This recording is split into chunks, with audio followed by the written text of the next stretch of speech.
అందరికీ నమస్కారం. విజనోపీడియా ఛానల్కి మీకు స్వాగతం.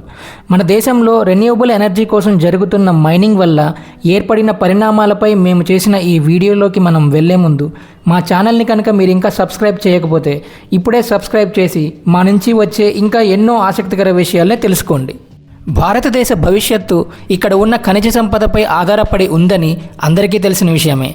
ఇటీవల కాలంలో మన దేశ ఎకానమీకి ఎంతో కంట్రిబ్యూట్ చేసే క్రిటికల్ మినరల్స్ కోసం జరుగుతున్న మైనింగ్ వల్ల అటు కార్పొరేట్ సంస్థలు ఇటు ట్రైబల్ కమ్యూనిటీల మధ్య ఘర్షణ ఏర్పడింది.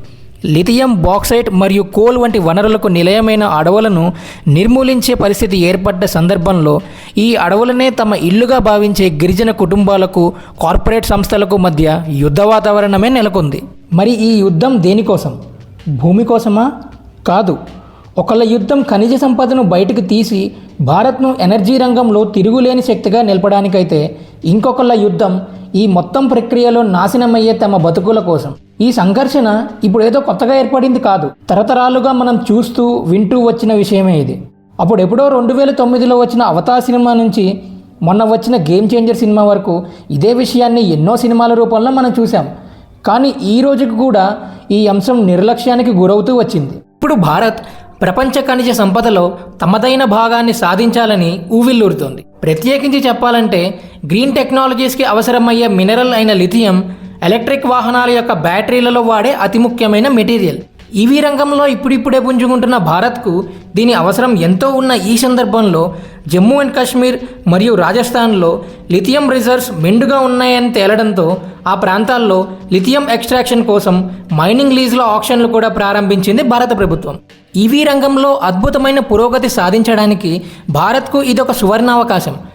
కానీ కొండలు, అడవుల్లోని భూగర్భాల్లో దాగి ఉన్న లిథియంను బయటికి తీయాలంటే అక్కడి అడవుల నుంచి నదుల వరకు జీవన వైవిధ్యం కలిగి ఉండి శతాబ్దాలుగా ఆదివాసీలకు నివాసమిస్తున్న ఆ ప్రాంతాన్ని విధ్వంసం చేయాల్సి వస్తుంది. అది ఎలాంటి విధ్వంసమో తెలుసా?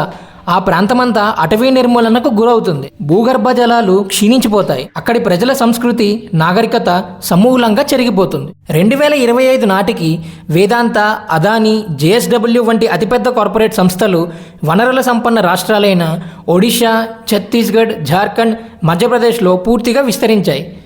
మినరల్ ఎక్స్ట్రాక్షన్లో ప్రపంచవ్యాప్తంగా నెలకొన్న పోటీలో మనం ముందుండాలన్నా, మన దేశంలో ఇండస్ట్రియలైజేషన్ మరియు ఎనర్జీ ట్రాన్సిషన్ జరగాలన్నా ఈ మైనింగ్ ఆపరేషన్లు తప్పక జరపాలన్నది భారత ప్రభుత్వ ఆలోచన.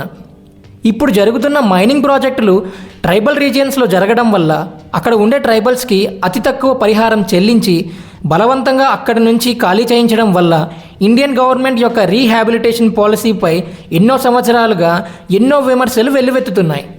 ఇలాంటి పరిస్థితుల్లో ఎక్కడికి వెళ్ళి తమ జీవనాన్ని కొనసాగించాలో అర్థం కాక ట్రైబల్స్ నిరాశ్రయులవుతున్నారు.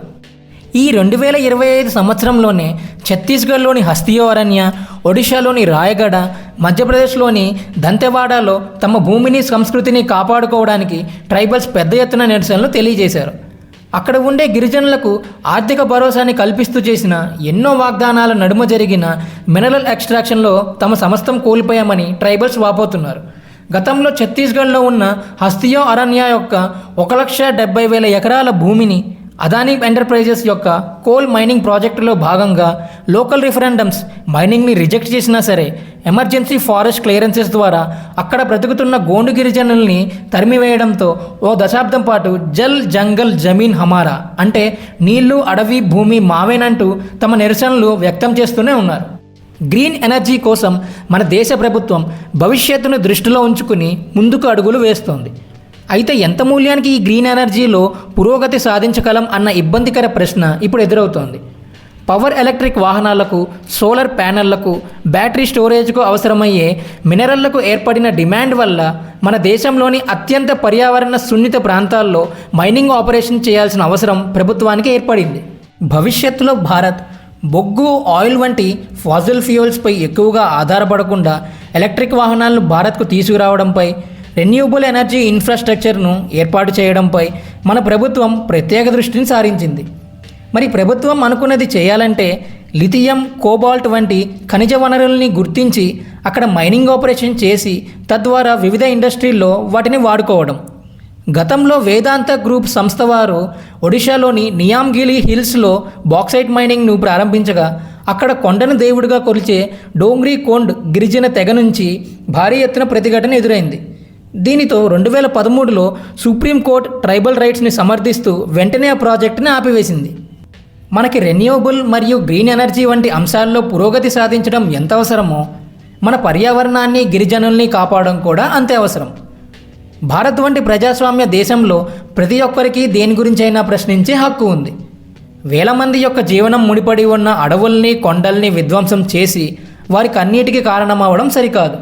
అది తగని పరిస్థితుల్లో సున్నిత పర్యావరణ ప్రదేశాల్లో మైనింగ్ చేయాల్సిన అవసరం వచ్చినప్పుడు దేశ భవిష్యత్తు కోసం తమ తరతరాల ప్రాంతాన్ని త్యాగం చేస్తున్న అక్కడి ప్రజల యొక్క సర్వే తీసుకుని వారికి సరైన రీహాబిలిటేషన్ సౌకర్యం, ఉపాధి, ఆర్థిక భరోసాని కల్పిస్తూ వారి ఆమోదం పొందిన తర్వాతే మైనింగ్ పనులను ప్రారంభించాలి. అలానే మైనింగ్ ప్రాజెక్ట్ అయిపోయిన తర్వాత ఆ ప్రాంతానికి తిరిగి జీవం ఎలా పోయాలన్న అంశంపై సరైన విధి విధానం రూపొందించాలి. అలా చేయడం వల్ల సమగ్ర రీతిలో భారత్ ప్రపంచ స్థాయిలో తిరుగులేని శక్తిగా ఎదుగుతుందని ఆశాభావం వ్యక్తం చేస్తూ సైనింగ్ ఆఫ్ టీమ్ విజనోపీడియా.